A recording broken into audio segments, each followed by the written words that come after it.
એ સંજય હું ગોકા મારા મોબાઈલમાં તમને કહું કામ છે બોલ ને. એ રેશમા ભાભી એને કોઈ હાડી લીધી જગારા મારે 7-8 હજારની હાડી છે ને હમણાં હોનું કરાવ્યું ને મને તો કઈક કરાવી દ્યો હોનું ના કરાવી દ્યો તો કઈક કપડાં જ લઈ દ્યો કપડા લઈને શું કરવા, એને તો લગન આવે એટલે. તારે ક્યાં કે માસીન દીકરાને લગન છે કે માસીન દીકરીને લગન?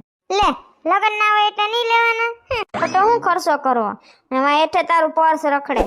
એ રખડે ઠાલું ઠામ કઈ છે નહીં એમાં દિયો તો ભરું ને એમાં કઈ કાને ના દે આપને એનામાં જ પડ્યા હોય ઊંધું ડાસું ખાલી હવે 5,000 મૂકતા જાજો બસ કેટલા ને કીધું નથી. 5,000 છે ને એ દૂધ વાળાના લાઈટનું બિલ પૂસડું બિલ ગેસના બાટલાનું બિલ બધું બિલ દેવાનું છે એમાંથી ને વૈધા ઘટાને શાકભાજી લેવાનું છે નહીં હું મારા હાટુ કઈ કાપો લઈ આવું એ હા લગન આવતા હોય તો બરાબર, ખોટા ખર્ચા શું કરવા? એ હા રૂપિયાને તિજોરીમાં નાખી હરીપટ તાળું સાવી મારી ને એ સાવી છે ને નાખી આવો નદીમાં ક્યાંક ભલે રૂપિયા કટાઈ જાય પણ લઈ નહીં દેવાનું બાયુને. હું કે કાંઈ નહીં હા હોઈ જા સોનલ કોઈ કાંઈ લઈ દેવાનું છે નહીં ના ડ્રેસ ના પર્સ ના હોનું ના ચાંદી ના